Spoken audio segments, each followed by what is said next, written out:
Assalamualaikum warahmatullahi wabarakatuh. Waalaikumsalam Waalaikumsalam warahmatullahi warahmatullahi wabarakatuh. Eh, wabarakatuh. Alhamdulillah kita masih diberi kesehatan dan masih diberi perlindungan Allah Subhanahu wa taala di mana ya negara kita atau keseluruhan ini lagi dilanda yang namanya wabah. Nah, mudah-mudahan wabah ini cepat berlalu agar kita bisa beraktivitas kembali di lapangan. Nah, ini saya sedikit akan menjelaskan materi yang mungkin saya juga masih butuh pembelajaran, materi tentang alur tujuan pembelajaran. Oke, sebelum kita memasuki ke materi, alangkah baiknya kita berdoa. Berdoa dipersilahkan.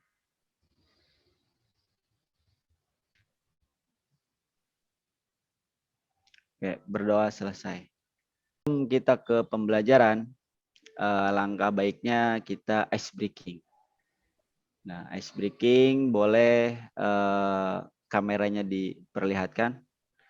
Pak Nurul Hadi. Nah, sip. Nah, ice breakingnya kita yang simple aja. Yang mungkin Bapak-Bapak juga sudah tahu dan sudah paham. Kita mulai dari yang saya bilang. Paham Bapak-Bapak? Boleh mute-nya dibuka? Paham Pak, paham. Saya bilang. Oke, saya bilang. Ini saya kasih contoh dulu. Kalau misalkan saya bilang pegang hidung, berarti semua mengikuti pegang. Pegang Oke, hidung. kita contoh ya. Contoh ya. Semuanya siap? Saya bilang pegang rambut. Ya. Paham semua ya? Oke, kita mulai nih. Pegang hidung. Waduh, kan tadi saya bilang, kalau nggak ada kata saya bilang, berarti jangan Ikutin. dilakukan. Nah, jangan diikutin. Kalau tidak ada kata saya bilang, itu jangan diikutin. Kalau ada kata saya bilang, boleh diikutin. Oke, kita kembali lagi ya, balik lagi nih. Saya bilang pegang mulut. Saya bilang pegang pundak. Saya bilang pegang hidung. Pegang rambut. Nah, Pak Dede nih. Konsentrasi Pak Dede. Siap. Siap Pak Dede. Aduh. Masih isuk Pak Dede? Belum ngopi Pak Dede ya? Ya. Oke. Mungkin itu ice breaking dari saya. Kita coba lanjut ke materi Bapak-bapak ya. Kita di sini saling melengkapi, saling belajar. Untuk materinya saya ambil alur tujuan pembelajaran. Oke, materinya di share screen. Nah, ini sudah terlihat Bapak-bapak ya. Di sini ada alur tujuan pembelajaran. Oke. Agendanya yang next. Nah, agenda sesi ini konsep alur tujuan pembelajaran, ada juga konsep tujuan pembelajaran, prinsip penyusunan alur tujuan pembelajaran, dan prosedur penyusunan alur tujuan pembelajaran. Mungkin dari sini kita sudah lihat, jadi ini mengarah terhadap capaian atau alur ya, tujuan pembelajaran kita mau kemana. Jadi harus sesuai apa yang kita inginkan. Dan sesuai dengan pendidik Pancasila. Kurikulum pendidik Pancasila. Oke, selanjutnya. Nah, di sini kita akan belajar tentang konsep alur tujuan pembelajaran. Di next. Nah, di sini secara umum ada dua langkah besar dalam penyusunan perangkat ajar untuk satu mata pelajaran atau satu mapel. Nah, di sini sudah jelas ada yang namanya capaian pembelajaran yang disusun dalam fase-fase. Ya mungkin mulai dari fase A sampai fase F. Nanti kita coba jelaskan untuk capaian pembelajaran. Nah, yang selanjutnya untuk mencapai pembelajaran itu ada dua. Yang tadi saya sebutkan ada dua langkah besar. Yang pertama langkahnya penyusunan alur dan tujuan pembelajaran. Nah, alur pembelajaran ini adalah rangkaian tujuan pembelajaran yang disusun secara logis menurut urutan pembelajaran sejak awal hingga akhir suatu fase. Alur ini disusun secara linear sebagai bagaimana urutan kegiatan pembelajaran yang dilakukan dari hari ke hari. Jadi maksudnya kita di sini harus membuat fasenya dulu dari awal, misalkan fasenya kita ambil fase 1 misalkan dari SD, itu harus selinier mungkin. Jadi jangan sampai kita ngajar SD, kita ngambilnya fase E. Itu sangat jauh sekali itu, Pak. Nah, di sini kan harus tersusun secara linear karena di sini akan dilakukan pembelajarannya dari hari ke hari berkelanjutan atau berkontinu. Nah, yang kedua, pengembangan modul ajar. Nah, di sini kalau sudah pengembangan modul ajar seperti RPP, namun dilengkapi dengan berbagai materi pembelajaran, lembar aktivitas siswa, dan asesmen untuk mengecek apakah tujuan pembelajaran dicapai oleh siswa. Perangkat ajar membantu guru mengajar menggunakan metode terdiferensiasi. Nah, di sini RPP juga harus dilengkapi Pak ya dengan yang namanya materi pembelajaran sama aktivitas siswa. Aktivitas siswa itu sama yang halnya dengan seperti asesmen nih, penilaian. Jadi kita ada tolak ukur di situ. Apakah siswa ini sudah mampu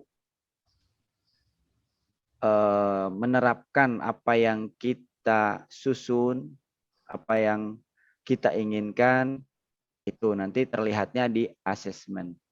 Oke, selanjutnya.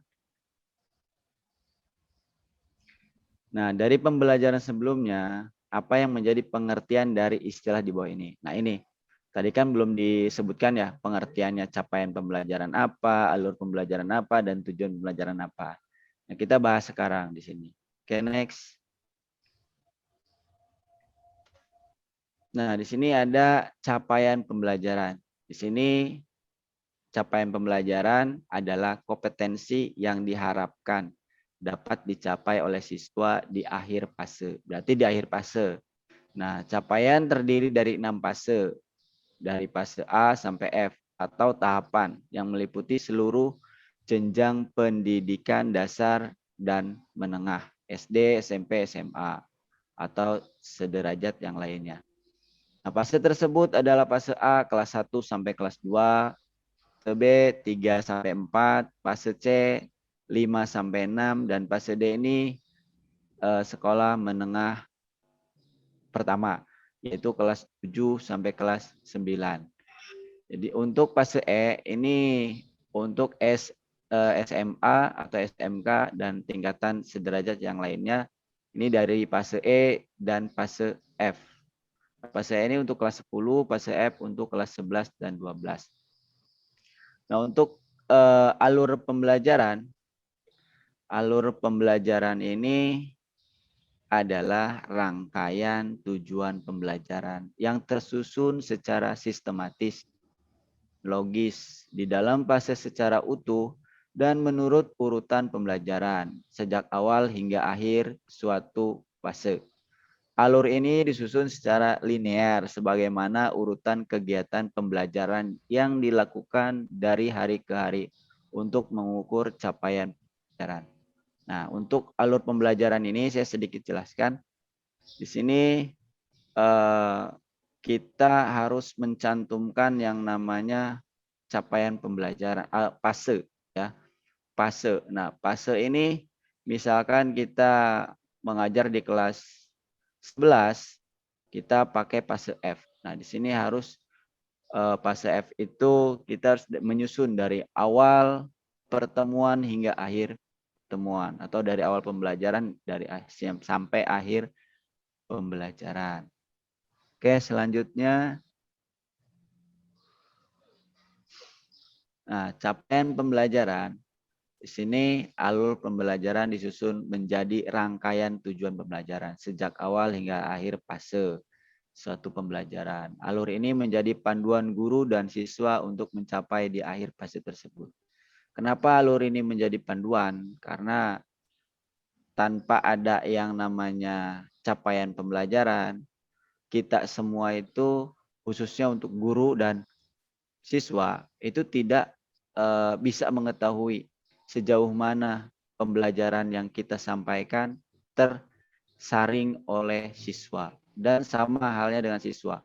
Sejauh mana siswa dapat mengembangkan apa yang guru menyampaikan. Nah, karena di sini capaian pembelajaran menjadi panduan untuk guru dan murid. Untuk apa? Untuk mencapai pembelajaran yang kita inginkan. Tujuan pembelajaran disusun secara kronologis berdasarkan urutan pembelajaran dari waktu ke waktu. Nah, ini kalau misalnya kita mengajar PJOK atau Penjaskes, jangan sampai misalkan pertemuan materi tentang bola voli. Itu ada 3 pertemuan. Pertemuan pertama, misalkan kita materi dulu, pengenalan materi. Nah, jangan sampai di urutan waktu selanjutnya itu langsung kita ke materi pengenalan untuk bola basket. Nah, kalau misalkan kita langsung ke bola basket, prakteknya itu kapan? Jadi harus sesuai secara kronologis. Nah, untuk penyusunan alur dan tujuan pembelajaran, ini ada catatan penting. Guru berhak untuk menyusun alur pembelajaran masing-masing yang terdiri dari rangkaian tujuan pembelajaran. Nah, pemerintah menyediakan beberapa set alur untuk digunakan sebagai contoh pengembangan kurikulum yang siap digunakan satuan pendidikan dan panduan untuk menyusun perangkat ajar. Jadi di sini guru diberi kebebasan untuk menyusun alur pembelajarannya yang guru inginkan dan yang murid harapkan. Jadi tidak ada memberatkan ke pihak guru ataupun ke siswa. Dan pemerintah juga menyediakan pengembangan kurikulum yang siap digunakan satuan pendidikan. Oke, selanjutnya ini adalah konsep alur tujuan pembelajaran. Di sini ada kompetensi. Ya, kompetensi ini kemampuan yang dapat didemonstrasikan oleh siswa. Selanjutnya ada konten, konsep utama yang perlu dipahami di akhir satu unit pembelajaran. Yang ketiga, variasi, keterampilan berpikir yang perlu dikuasai siswa untuk dapat mencapai tujuan pembelajaran. Yang selanjutnya ada capaian pembelajaran. Berarti di sini kompetensi yang diharapkan dapat dicapai oleh siswa di akhir fase. Jadi di sini udah ada alurnya. Yang pertama kompetensi tadi, ini yang didemonstrasikan oleh siswa. Nah, ini ada gambar ini ya, kayak tanda panah. Nih, ada fase A dimulai dari kelas 1. Nah, di sini ada 1.1 tujuan pembelajaran. 1.2 berarti itu pembelajaran kedua, ke-1, kedua, ketiga, dan keempat. Nah, setelah itu ada lagi yang namanya variasi. Nah, turunlah variasi agar siswa ini tidak jenuh dan kita juga bisa mencapai yang lebih baik lagi ke tujuannya, kecapai pembelajarannya. Di sini ada tujuan pembelajaran 2.1 dan selanjutnya, jadi sampai berakhir di kelas 2. Jadi fase A ini sampai beres di akhir ke kelas 2. Oke, Bapak-bapak, mungkin hanya ini yang saya sampaikan. untuk konsep alur pembelajaran. Nah, untuk itu kita koreksi masing-masing. Jika ada yang mau bertanya, ada yang mau menambahkan, saya persilahkan.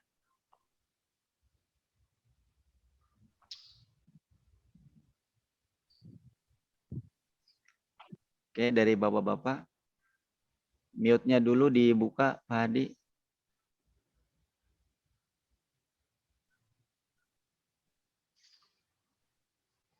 Pak Tarna mau bertanya? Pak Hadi suaranya nggak kedengeran, Pak Hadi. Tes. Bisa Ya, suara siap. saya? Ya, ada Pak Hadi. Ya, terima kasih atas pemaparannya. Lumayan cukup bertambah lagi ilmu saya.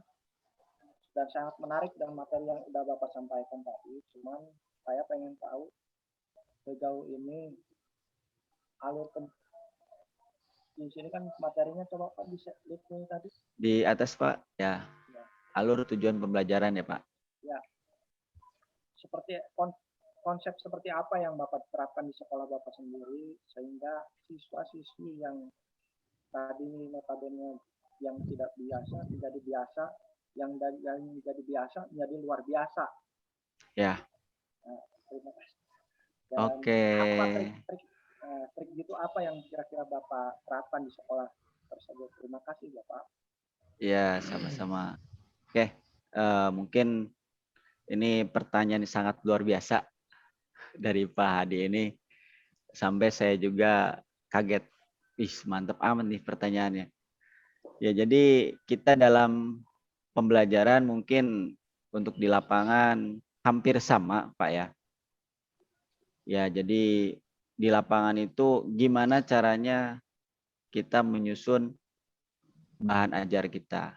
Nah, yang tadi Pak Hadi pertanyakan, mungkin saya misalnya dari pertemuan pertama, saya membahas tentang permainan dulu, Pak. Pembelajarannya permainan. Kenapa? Permainan biasanya itu yang memacu anak-anak untuk semangat. Contohnya, ya saya ambil permainan bola kecil. Saya bola kecil ambil yang kira-kira yang semua anak ini bakalan terlibat. Saya ambil softball, Pak. Materinya softball. Nah, itu kita nggak langsung ke materi dulu, Pak. Kita ke refleksi permainan. Kalau tadi Pak Mustafa sampaikan itu refleksi pertanyaan, sekarang saya sendiri ada refleksi permainan. Jadi agar anak ini paham cara mainnya. Saya itu memberikan yang namanya satu permainan di mana dibikin kelompok masing-masing 5 orang. Di situ semuanya ikut main. Jadi tidak ada yang namanya tim 1 atau tim 1 lawan tim 2. Jadi semuanya main, semuanya ikut. Jadi biar paham dulu, semua dikasih arahan.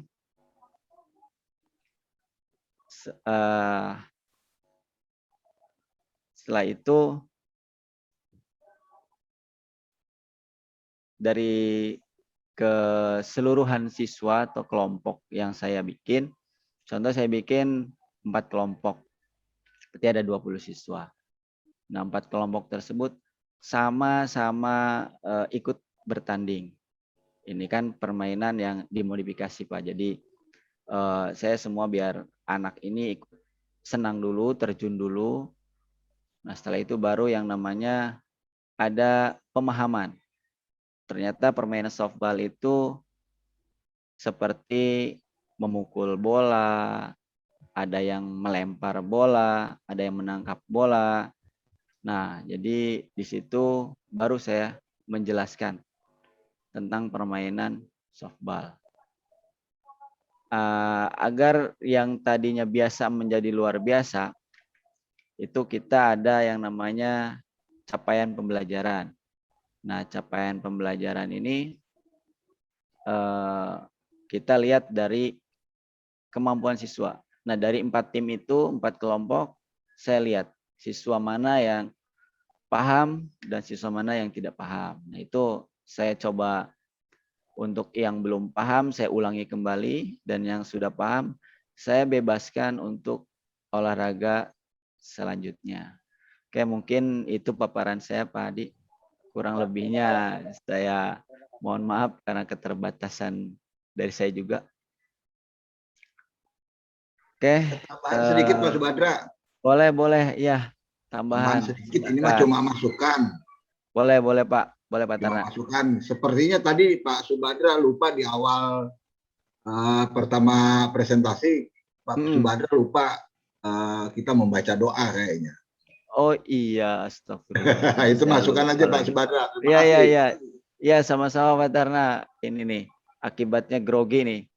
Saya grogi, ya seperti inilah. Karena ya Pak Subadra, mohon maaf. Ya, siap. Yang saya tanyakan tadi tambahan juga itu kan alur pencapaian, makanya Bapak sesuai mutu Bapak dengan judul SMK Bapak, Bismillahirrahmanirrahim. Bismillahirrahmanirrahim. Dilanjutkan ya udah. Kita lanjut Pak.